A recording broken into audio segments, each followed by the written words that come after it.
আসসালামু আলাইকুম এভরিওয়ান, আশা করি সকলেই ভালো আছেন। আলহামদুলিল্লাহ আমিও ভালো আছি। আমি তাসমিম হোসেন রাত্রি চলে আসছি রাত্রিস এভরিথিং ব্লগে নতুন একটি ভিডিও নিয়ে। আশা করি সকলের কাছেই ভালো লাগবে, আর ভালো লাগলে অবশ্যই লাইক, কমেন্ট, শেয়ার, সাবস্ক্রাইব করে আমার পাশেই থাকবেন।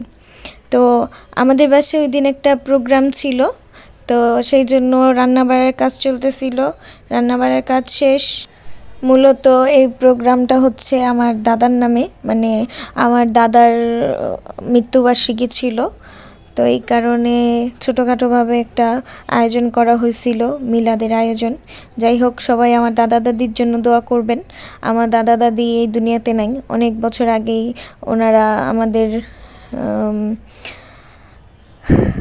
মায়া ত্যাগ করে চলে গেছেন এই দুনিয়া ছেড়ে আল্লাহর ইশারাতে। যাই হোক, আপনারা সকলেই দোয়া করবেন, আর অবশ্যই অবশ্যই আমার পাশে থাকবেন, লাইক করবেন, কমেন্ট করবেন, শেয়ার করে অবশ্যই অবশ্যই আমার চ্যানেলটা সাবস্ক্রাইব করে দিবেন। খোদা হাফেজ, সকলেই ভালো থাকবেন।